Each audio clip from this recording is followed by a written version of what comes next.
I think इस सवाल के जवाब बहुत बच्चों को आई थिंक क्लियर हो गया है। आई थिंक इससे उनका थोड़ा तो एटलीस्ट मन को शांति मिला होगा, एटलीस्ट थोड़ा क्लैरिटी, विजन में थोड़ा क्लैरिटी आया होगा डेफिनेटली। एंड अब जो क्वेश्चन है, अब जो मतलब क्वेश्चन होता है कि हम सोचते हैं कि यार अरेंज मैरिज बहुत सही होता है, क्योंकि वहां पे मतलब है ना पेरेंट्स डिसाइड करके देते हैं जो बहुत ही मैच्योर्ड होते हैं। कई बार ऐसा कि मतलब लव मैरिज बहुत सही होता है, लेकिन दोनों के अपने अपने फ्लॉज है, एडवांटेजेस भी है, डिसएडवांटेजेस भी है। तो हम जानना चाहते हैं कि मतलब अच्छा कौन है एंड खराब कौन है, या फिर दोनों ही अच्छे या फिर दोनों ही खराब है, या फिर ये हम पे डिपेंड करता है कि हम हमारी पर्सनैलिटी कैसी है, हम किसके लिए बने हैं। तो what you think ma'am, arrange marriage, love marriage, क्या अच्छा है क्या बुरा है? या सबसे पहले तो हम बात ये करते हैं कि देखो अरेंज मैरिज और लव मैरिज है क्या। लव मैरिज जो पहले कॉन्सेप्ट चला था ना, उसका मतलब ये होता था कि दो लोग एक दूसरे से प्यार करते हैं और वो घर से भाग जाते हैं और शादी कर लेते हैं। पहले इसको लव मैरिज समझा जाता था, लेकिन आजकल मोस्ट ऑफ द जो मैरिजेस हैं, जो लव मैरिजेस भी हैं, वो भी लव कम अरेंज मैरिज होती हैं। हाँ, कि दो लोग एक दूसरे से प्यार करते हैं और वो अपनी फैमिलीज को भी मना लेते हैं। बट स्टिल हम इस चीज को इस कॉन्टेक्स्ट में ही समझते हैं कि लव मैरिज का मतलब है कि आपका ऑलरेडी जो आप पार्टनर है उसको पहले से खुद जानते थे, आपने मिलवाया पेरेंट्स से। अरेंज मैरिज में वो है जिसको आप पहले से नहीं जानते थे, हाँ, आपकी फैमिली ने मिलवाया उससे। ठीक है, यानी परफेक्ट। जो प्रोसेस है आपका पार्टनर से मिलने का वो डिफरेंट है दोनों में। यहाँ आप पार्टनर से पहले मिले हुए हो, फिर आपने उनको क्या किया, फैमिली से मिलवाया। Got it. यहाँ फैमिली पहले मिली हुई है, उसको सब कुछ सेट है, उसको सब कुछ अच्छा लगता है, देन आपके ऊपर आते हैं कि आपको पसंद आ रहा है कि नहीं आ रहा है, और फिर आप पसंद करते हो। ठीक है। तो यहाँ क्या है ना कि अरेंज मैरिजेस में तो फिर भी थोड़ा सोच समझ के डिसाइड करता है हर कोई, दिमाग से सोच कर मुझे कैसा पार्टनर चाहिए, है ना।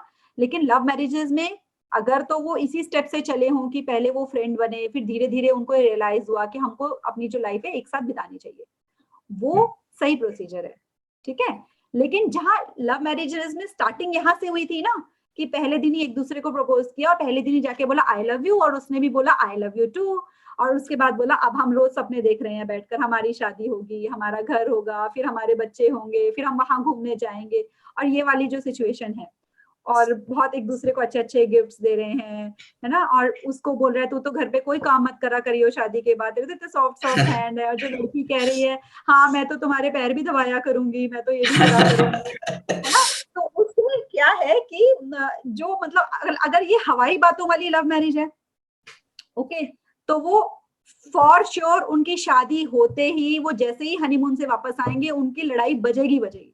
हाँ, और ऐसे ही अरेंज मैरिज में भी सेम है कि आपने सिर्फ देखा और देखा, लड़की तो बहुत सुंदर है, कमाल है, अब तो चाहे कोई भी कमी हो मुझे तो इसी से ही शादी करनी हाँ, है ना। और आपने भी लड़के का यही देखकर शादी कर ली कि देखने में बहुत अच्छा लग रहा है या फाइनेंशियली बहुत अच्छा है, बाकी तो जो भी हाँ, कमी हो हम कर लेंगे एडजस्ट, कोई बात नहीं।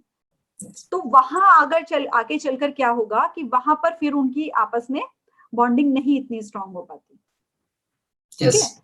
तो देन अरेंज मैरिज में इसीलिए मतलब मेन मैंने ये बताया कि मेन आपको पहले तो एक दूसरे को समझना है, चाहे वो लव मैरिज है चाहे वो अरेंज मैरिज है, कि दूसरा जो पार्टनर है आप लोग कितना एक दूसरे को कॉम्प्लीमेंट करते हो, कितना आप लोग एक दूसरे का रिस्पेक्ट करते हो, कितना आप एक दूसरे के ड्रीम्स को सपोर्ट करने के लिए रेडी हो। एग्जैक्टली। तो ये सारी चीजें आपको पहले क्लियर कर लेनी है, पहले जितना हो सके आपको मिलना है एक दूसरे से और इस चीज को समझना है। यस ठीक है। Pep's, yes ma'am. हाँ, आपकी एक लिस्ट होनी चाहिए कि आपको अपने पार्टनर में क्या क्वालिटीज चाहिए हैं और कौन सी आपको बिल्कुल भी एक्सेप्टेबल नहीं है। हाँ, उसके बेसिस पे आपको डिसीजन लेना है, जो मैरिज का डिसीजन होता है। यस, ठीक है। चाहे वो लव मैरिज हो चाहे वो अरेंज मैरिज हो, उसके बेसिस पे आप डिसीजन लेंगे। देन क्या है कि जो love marriage and arrange marriage दोनों में क्या है कि आगे चल के जो क्लैशेस है ना वो होंगे होंगे, कैसी भी मैरिज हो, हाँ, डेफिनेटली होने डेफिनेटली वाले होंगे। हैं। दो एक दूसरे के साथ रहना शुरू करते हैं, समझना शुरू करते हैं, तो कहीं ना कहीं क्लैशेस भी होते हैं। लव हाँ, मैरिजेस में क्या है कि उनको पता है कि हमारा डिसीजन था, इसलिए मोस्ट ऑफ द केसेस में लव मैरिज वाले जो होते हैं ना वो सेल्फ क्रिटिसिज्म में चले जाते हैं कि मैंने बहुत बड़ी हाँ, गलती कर दी, तो किसी के साथ हम शेयर भी नहीं कर सकते अब जाकर। और जो अरेंज वाले होते हैं ना वो फटाक से अपने फैमिली मेंबर्स को बोलते हैं जाकर। हाँ, अभी दोनों जगह में दोनों ही केसेस में क्या हुआ कि जो रिलेशनशिप सक्सेसफुल हो सकती थी वो नहीं हो पाती। यस, क्योंकि आपको आपस में एक दूसरे के साथ कम्युनिकेट करना है, आपको एक्सप्लेन करना है कि क्या चीजें आपको रिलेशनशिप में लगता है करनी चाहिए जिससे कि आपका रिलेशनशिप बेटर हो सके। एग्जैक्टली, ना तो आपको खुद को क्रिटिसाइज करना है डिसीजन लेने के लिए, ना ही आपको फैमिली मेंबर्स को क्रिटिसाइज करना है। आपने आपस में जितना हो सके एक दूसरे से, चाहे शादी हो भी गई है ना, उसके बाद और ज्यादा जरूरत है कि आप एक दूसरे के साथ क्या एक्सपेक्टेशंस हैं आपकी, उनको क्लियरली कम्युनिकेट करो। क्या अच्छा लग एग्जैक्टली, रहा है, क्या बुरा लग रहा है, क्या चाहते हो, वो उसको कम्युनिकेट करना शुरू करो। तो मेन फंडा ये है कि लव मैरिज हो चाहे अरेंज मैरिज हो, जितना बेटर कम्युनिकेशन होगा, जितना अच्छे से आप खुद को समझते होगे, उतना अच्छे से आप दूसरे को समझ पाओगे, उतना आप रिलेशनशिप को आगे लेके जा पाओगे। Yes yes ma'am, definitely. I think काफी क्लियर हो गया है, मतलब जितने भी हमारे दर्शक है इस वीडियो को देख रहे हैं। तो आखिर में हम आते हैं कि हमने सब कुछ बात कर लिया है बेसिकली, मतलब कैसे क्या करना है क्या नहीं करना है। अब हम लोग डिस्कस करते हैं कि how to build a successful relationship, क्योंकि सभी को बनना है मतलब एक सक्सेसफुल रिलेशनशिप, क्योंकि सभी को खुशी चाहिए। एवरीवन नीड हैप्पीनेस, क्योंकि सब लोग खुशी के लिए ही काम करते हैं। एंड पैसे भी कमा ले तो किसके साथ शेयर करूंगा, है ना। तो एक तो कोई होना चाहिए, फिर दुख भी आ गया तो वो किसके साथ शेयर करूंगा, क्योंकि हर टाइम तो टीचर को या फिर पेरेंट्स को नहीं बता सकते, तो एक पार्टनर चाहिए। तो how to build a successful a happy relationship. एक आइडियल रिलेशनशिप तो पॉसिबल नहीं है, but a successful relationship how to build. देखो, सक्सेसफुल रिलेशनशिप के लिए सबसे पहला जो स्टेप होता है ना, वो होता है कि आपका जो रिलेशनशिप है वो सक्सेसफुल हो अपने साथ। हाँ, आप खुद से कितना प्यार करते हो, आप अपनी कितनी केयर करते हो, आप अपनी ग्रोथ के लिए क्या कर रहे हो, सबसे पहले वो जरूरी है। जब तक आपको ये नहीं पता होगा कि आपको क्या चीजें पसंद है क्या नहीं पसंद है, आप राइट पार्टनर नहीं चूज कर पाओगे। हाँ, आपको सेल्फ अवेयरनेस के ऊपर फोकस करना है, खुद को जितना अच्छे से जान सकते हो उसको जानना है, अपने आप को जानना है, ताकि आप राइट पार्टनर अपने लिए सेलेक्ट कर पाओ। उसके बाद एग्जैक्टली, क्या है कि राइट पार्टनर आप सेलेक्ट करते हो, उसके साथ जो रिलेशनशिप हमें अच्छा बनाना है उसके ऊपर फोकस करना है। उसके लिए सबसे ज्यादा जरूरी है कि जो उनके इंडिविजुअली जो उनकी गोल्स हैं, आपको उनको भी सपोर्ट करना है। कि हम्म, रिलेशनशिप में आपको जितनी भी मतलब एक्सपेक्टेशंस है ना, मोस्टली लोगों को क्या होता है कि अपने अपने लिए एक्सपेक्टेशंस होती हैं कि जो हाँ, मेरा पार्टनर है वो मेरे लिए ये करे, मेरे लिए वो करे। आपको उससे ज्यादा फोकस, मतलब आपको ना अपने उसमें कहते हैं कि आ, खुद में अपने में सेल्फ सफिशिएंट होना है आपको, कि अपनी नीड्स तो आप सेटिस्फाई कर सकते हो, कर सकते आप हैं, दूसरे की लाइफ में क्या वैल्यू एडिशन करने वाले हो, या आप उसको कैसे सपोर्ट करने वाले हो। ऐसे ही जो दूसरा पार्टनर है वो भी ऐसा होना चाहिए कि इंडिविजुअली भी वो अपने अंदर पूरा पूरा है, इंडिविजुअली भी वो, और वो आपको भी सपोर्ट कर सकता है। तो इसको कहेंगे कि रिलेशनशिप जो है ना वो कॉम्प्लीमेंट करेगा, कि वो भी पर्सन ग्रो कर रहा है अपनी फील्ड में, आप भी ग्रो कर रहे हो फील्ड में, और आप एक दूसरे को सपोर्ट भी कर रहे हो साइड बाय साइड, तो दोनों यस, कर रहे हो। देन रिलेशनशिप अगर सक्सेसफुल बनाना है तो उसमें सेकेंडली ये बहुत जरूरी होता है कि आपकी कम्युनिकेशन बहुत ज्यादा क्लियर और बहुत ज्यादा साफ मतलब होनी चाहिए। जितना ज्यादा एक दूसरे से कम्युनिकेट करोगे, बात करोगे, अपनी जितनी भी एक्सपेक्टेशंस हैं या जो भी आपको बुरा लगा अच्छा लगा क्लियरली बताओगे, उतना एग्जैक्टली, रिलेशनशिप जो है अच्छा चलेगा। आपको एग्जैक्टली, मन में एग्जैक्टली। नहीं, अगर मन में रखोगे तो आपका जो रिलेशनशिप है वो खोखला होना शुरू हो जाएगा। हाँ, वो धीरे धीरे होता है, ऐसा नहीं कि मतलब एक ही दिन में हो हाँ, जाएगा, मतलब जी, वो बात दबी रहेगी हाँ, अंदर। तो वो बिल्कुल, मतलब बाहर निकलेगी नहीं, लेकिन हाँ मतलब हाँ, हाँ, किसी किसी बात पे मतलब ये ताना देना या फिर वो मतलब ऐसा होता है मतलब बेसिकली। तो ये बिल्कुल, मतलब धीरे धीरे खोखला हो जाता है मतलब। एंड हाँ, ट्रस्ट हाँ, एंड आई बिलीव, मतलब मेरे हिसाब से ना मैम, ट्रस्ट एंड रिस्पेक्ट होना चाहिए एक रिलेशनशिप में, मतलब ठीक बिल्कुल, है, मतलब अगर अरेंज्ड भी हो गया, लव भी हो गया, जो भी हो गया, लेकिन एक रिलेशनशिप में ट्रस्ट अपने पार्टनर के ऊपर and respect to the partner, ये होना चाहिए। बहुत ज़्यादा, ये बहुत ज्यादा, बहुत, फिर आता, फिर मैं बोलूंगा कि लव इंपॉर्टेंट है, लेकिन ट्रस्ट एंड हुँ, रिस्पेक्ट तो मोस्ट इंपॉर्टेंट है, तभी जाके वो लॉन्ग लास्टिंग होगा। नहीं तो लव तो हाँ, हर कोई कर लेता है, सबसे पहले दिन तो सब हर एक का लव ही होता है। हाँ, हाँ, हाँ, हाँ। तो ऐसे में क्या होता है ना, जो लोग कहते हैं, कई कहते हैं कि शादी होने के बाद जो प्यार होता है ना वो कम हो जाता वो है। कम हो जाता तो है। प्यार कम तब होता है जब आप रिलेशनशिप के ऊपर काम नहीं कर रहे होते। हाँ, आप अगर आप रिलेशनशिप के ऊपर काम कर रहे हो ना, अपने रिलेशनशिप को स्ट्रांग बनाने के ऊपर फोकस कर रहे हो ना, तो जो प्यार है ना वो आप देखोगे कि शादी होने के बाद और बढ़ता है।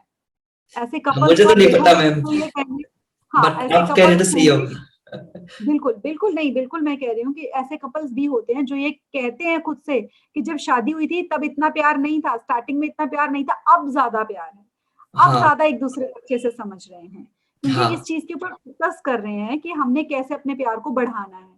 ये नहीं कि एग्जैक्टली अब हो गई शादी खत्म, मेन तो शादी तक जाना था, हो गई हाँ शादी, अब तो सिर्फ रिस्पॉन्सिबिलिटीज रह गई। हाँ जहाँ ये होता है वहां प्यार फीका पड़ना शुरू हो जाता है। एग्जैक्टली मतलब जनरली हमारे दिमाग में होता है कि शादी लास्ट गोल है, उसके बाद तो हाँ सब खत्म है, उसके बाद हाँ तो अपने आप ही मतलब हम आपको अंडरस्टैंड कर लेंगे, हाँ लेकिन वो मतलब हम्म, वो ठीक है, वो भी एक गोल है, लेकिन उसके बाद और भी कुछ गोल्स होते हैं definitely. Hmm. Yes yes ma'am. तो इसी चीज से फोकस करना है। बाकी सॉरी, बाकी आपको क्या है कि अपने रिलेशनशिप को जितना हो सके ना, अपने कॉन्फ्लिक्ट्स को खुद सॉल्व करने की कोशिश करनी चाहिए, बीच में थर्ड पर्सन को नहीं लेकर आना होता अपने लाइफ में। हाँ जहाँ आप थर्ड पर्सन को लेकर आओगे, जहां आप अपने पार्टनर की डिसरिस्पेक्ट करोगे किसी और के सामने, वही आपके रिलेशनशिप की डिसरिस्पेक्ट हो जाएगी। जो हाँ एग्जैक्टली पार्टनर की डिसरिस्पेक्ट है वो बहुत ऊपर होती है, आपको उसको एग्जैक्टली प्रायोरिटाइज करना पड़ेगा एक दूसरे के। और इस चीज को लेकर कभी भी नहीं चलना रिलेशनशिप में कि जो हमें ना सिर्फ अपने पार्टनर से मतलब है, हमें बाकी और उसकी फैमिली वैमिली किसी से मतलब नहीं है। क्योंकि जो फैमिली होती है वो भी, जब आप एक रिलेशनशिप में, मैरिज वाले रिलेशनशिप में जाते हो ना, तो आपकी शादी जो होती है ना वो फैमिली से भी होती है, सिर्फ उस पर्सन से नहीं हो रही होती। एग्जैक्टली तो जितना आप फैमिली को साथ लेके चलोगे उतना आपका रिलेशनशिप सक्सेसफुल हो जाता है। हाँ हम्म, सही है मैम, ये सही है, क्योंकि मतलब मुझे ऐसा लगता है कि जो भी प्रॉब्लम्स होते हैं वो हमें अपने आप में ही सॉल्व करना चाहिए, ताकि मतलब क्योंकि थर्ड पर्सन वो कुछ एडवाइस दे नहीं पाएगा इतना, क्योंकि वो ना ही आपको समझता है ना ही आपके पार्टनर को समझता है, अगर समझता भी होगा तो वो एग्जैक्टली वो प्रॉब्लम को समझ नहीं पाएगा इतना। एंड बाद में क्या होता है कि वो थर्ड पर्सन ही खराब हो जाता है, क्योंकि रिलेशनशिप तो अच्छा हो जाता है, क्योंकि दो हस्बैंड और वाइफ के प्रॉब्लम्स तो सॉल्व हो जाते हैं, फिर वो जो बंदा या बंदी मतलब जो लड़का सॉल्व करने के लिए आया था उस प्रॉब्लम को, वही बेचारा फंस जाता है मतलब बीच में कि यार मतलब मैं ही मतलब गया। तो क्योंकि वो ये जब साइड ले लेगा ना, तो जो दूसरा वाला हाँ पर्सन है उसके लिए वो बुरा हो हाँ गया ना। तो कट गया मतलब। यस हाँ, मैम। उसको तो कभी भी नहीं बुलाएगा, दूसरा पर्सन कभी उसको बर्दाश्त ही नहीं करेगा कि वो नजरों नहीं में डाले करेगा बिना आए। क्योंकि उसको तो एग्जैक्टली लगेगा ये वो पर्सन है जो हमारी बिगाड़ना चाहता है। बिगाड़ना चाहते हैं, क्योंकि वो साइड ले मतलब डेफिनेटली मैम ऐसे ऐसे होते हैं, मतलब मुझे हाँ हाँ एक्सपीरियंस तो नहीं है, लेकिन मुझे पता है मतलब हाँ मतलब मैंने संदीप सर के वीडियोस आपके वीडियोस देखे हुए एंड मतलब मैंने सुने भी हुए हैं मतलब कैसे कैसे होते हैं क्या होते हैं, तो उस हिसाब से मुझे तो बहुत कुछ सीखने को मिला मतलब रिलेशनशिप के मतलब मामले में। एंड मतलब ये आप आखिरी कुछ कुछ एडवाइस देना चाहेंगी जो मेरे व्यूअर्स है, जो आप कुछ 2-3 लाइन में क्या मतलब कुछ बोलना चाहेंगे रिलेशनशिप को लेके बेसिकली। आपका देखो, आपका जो चैनल है वो एजुकेशनल चैनल है बेसिकली।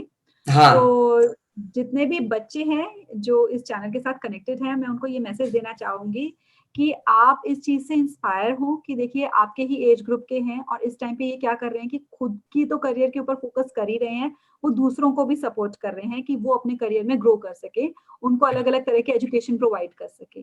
तो आपको भी अपनी लाइफ में सबसे पहला फोकस जो है इस टाइम पे ये रखना है कि कैसे आप अपनी लाइफ में खुद को ग्रो करोगे। इस या टाइम पे रिलेशनशिप जो है आपकी सेकंड प्रायोरिटी होना चाहिए, फर्स्ट हाँ प्रायोरिटी आपका होना चाहिए कि करियर आप खुद ग्रो कर रहे हो अपनी लाइफ में। Exactly self growth. अदरवाइज हाँ, जो ये ग्रोथ का जो ये पीरियड है ना, जिसमें अभी आपके ऊपर इतनी रिस्पॉन्सिबिलिटीज नहीं है, आप बहुत फ्रीली निकाल सकते हो, आगे चल के एग्जैक्टली रिलेशनशिप आना ही आना है लाइफ में। तब जो होगा ना, तब आपके पास रिस्पॉन्सिबिलिटीज भी एड ऑन हो जाएगी, तब आप इतना फ्रीली नहीं फोकस कर पाओगे सेल्फ ग्रोथ के ऊपर भी और इसके अपने करियर की ग्रोथ के ऊपर भी। तो जितना हो सके ना, दिन रात मेहनत करके अपने इस चीज के ऊपर फोकस करो। रिलेशनशिप्स अगर आपकी लाइफ में है भी तो उनको जितना ज्यादा समझ सकते हो ना, उनकी स्ट्रेंथ, उनकी वीकनेस, उनके आप इमोशनल बॉन्ड शेयर कर रहे हो, करो, लेकिन उस चीज को अपनी जिंदगी के ऊपर, अपने करियर के ऊपर, अपनी पढ़ाई के ऊपर हावी मत होने दो इस टाइम पे।